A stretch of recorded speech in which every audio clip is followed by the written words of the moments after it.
Hi lovelies, it is I, Annette White, and I did my first vision board.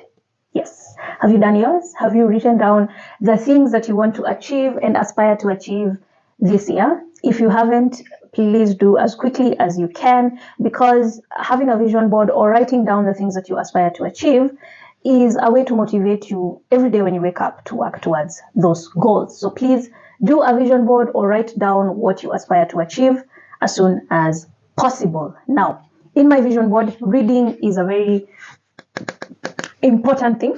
Can you see that? Yeah, I hope it's not reflecting.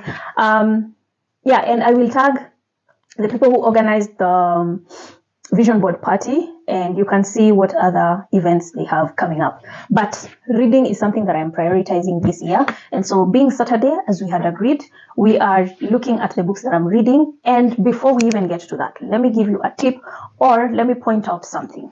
If you have not been reading and you want to start, please don't start with those how to do this kind of books. Start with storybooks. Start with books that are triggering your imagination. Yeah, books that are making you go into the space of engaging your mind in terms of happiness. So start with storybooks, literally storybooks. Then you can progress to the niche that you want to get into.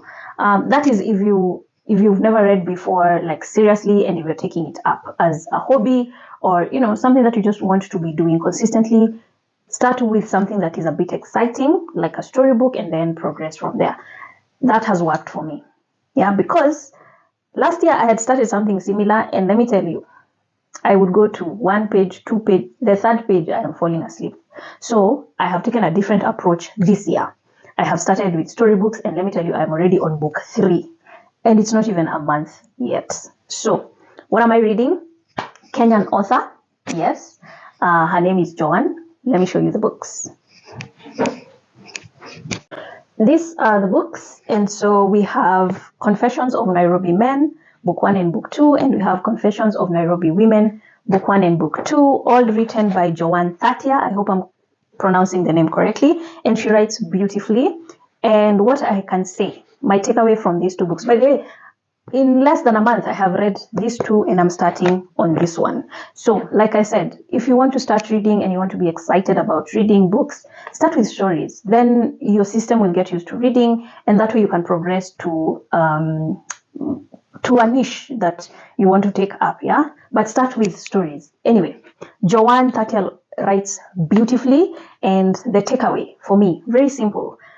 Learn to extend more grace, yeah? Because these stories show you that people are walking around with traumas. People are hurt.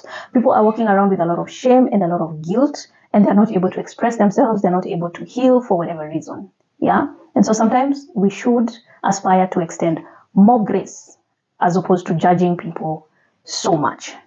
That is my takeaway from this one. I'll do more review in terms of longer version video on the other app, the Red app, and we can look at some of the stories individually and what we can take away from that.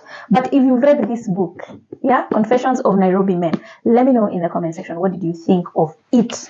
Yeah, talk to me in the comment section. Otherwise, this book, Confessions of Nairobi Men 1 and 2, has just taught me to extend grace.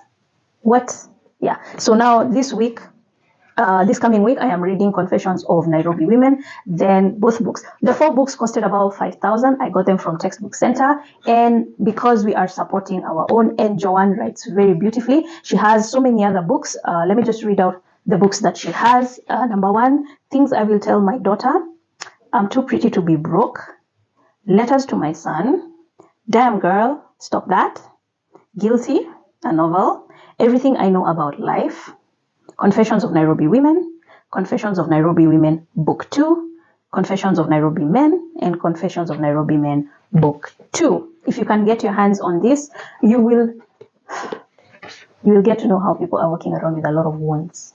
Yeah? So, some grace. I have learned to extend some grace to people, both men and women, because if this is just a fraction of what people are going through out here, then grace is very, very important to have. Now, again, I'll do longer versions dissecting in the other app, because These other apps are just short forms, and I don't have much time to do a proper review. Yeah, but this is what I am reading. January. February we'll pick something else. Yeah, so this is what we're doing in January. Let me know what you think in the comment section. Have you read this book? If you have, let me know what you thought about it. If you haven't, get yourself Confessions of Nairobi. You can start with the women and then go to the men, or start with the men and go to the women, whichever you feel like, and then we can discuss on the other app, the red one. Yeah, see you in the next video.